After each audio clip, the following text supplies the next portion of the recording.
Mau block के सभागार में की गई मीटिंग का उद्देश्य था कि गांव में किस प्रकार से विकास कार्य करें कि सभी सरकारी योजना का लाभ सभी को मिल पाए और जिस प्रकार से सरकार के द्वारा गांव के विकास कार्यों को लेकर योजना बनाई जाती है, उन सभी मुद्दों पर अधिकारियों के द्वारा प्रधानों को सचिवों से की गई मीटिंग और लाइव दिखाकर लोगों को बताया गया है कि गांव में योजनाओं के द्वारा समूह की महिलाओं को भी विकास से जोड़ा जा सकता है और गांव भी विकासशील हो सकता है।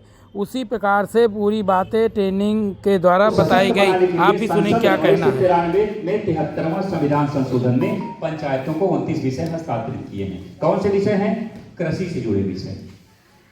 ये कृषि विभाग होता है। कौन कौन सा विभाग होता है जिससे कि हमारे ग्राम पंचायत के लोगों को पूरी योजनाओं का लाभ मिल सकता है? कृषि से जुड़े विषय क्या है? ये कृषि, भूमि विकास रहता है ना विभाग में, भूमि विकास के लिए योजनाएं होती है उसकी।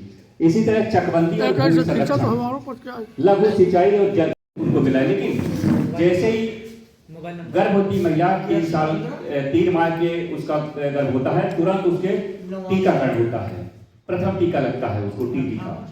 इसी तरह टीके लगने के बाद जब बच्चे का जन्म होता है उसको पोषण आहार, देखिए उसको गर्भवती महिला को आंगनबाड़ी केंद्र उसका रजिस्ट्रेशन हो जाता है। इसके बाद क्या होता है? उसको पोषण आहार।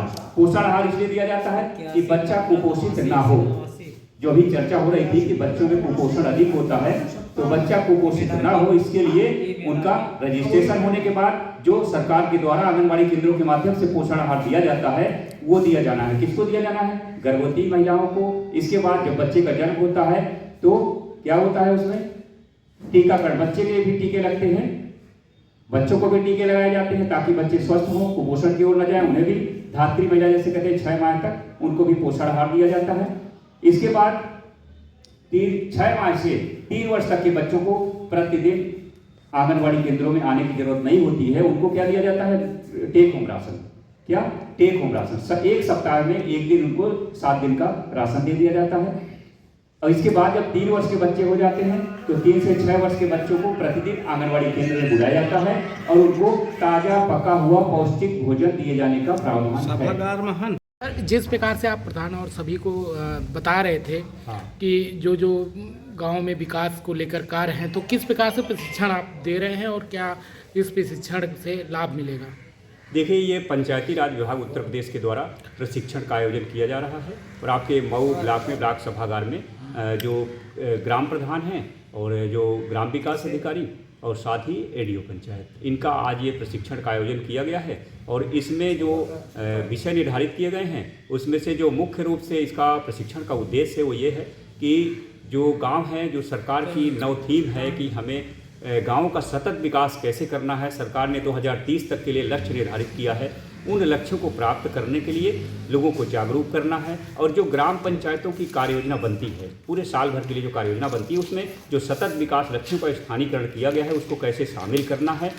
और ये इसके साथ साथ जो स्वयं सहायता समूहों की जो कार्य योजना बनती है उसको भी शामिल करना है और ग्राम पंचायतों के किस तरह से काम करना है उसको लेकर ये प्रशिक्षण का आयोजन किया गया है। और इसमें से पंचायत डेवलपमेंट इंडेक्स, ई ग्राम स्वराज और PFMS, ये बहुत सारी गतिविधियां हैं जिसके अनुसार टेक्निकल जानकारी भी ग्राम पंचायत में जो आज प्रशिक्षण ग्राम पंचायत के प्रधान और सचिव और जो लोग आए हुए हैं उनको ये प्रशिक्षण दिया जा रहा है। आप अपना नाम और पद? Ram Naresh Srivastava, as a DRP प्रशिक्षक के रूप में। मऊ ब्लॉक सभागार में किस संबंध में मीटिंग थी? आज दिनांक 16/1/2025 को पंचायती राज की तरफ से पंचायत विकास सूचकांक एवं पंचायत विकास योजना PDP विषय पे ये प्रशिक्षण था। मूलतः सरकार का ये मानना है कि हमारी सारी ग्राम पंचायतें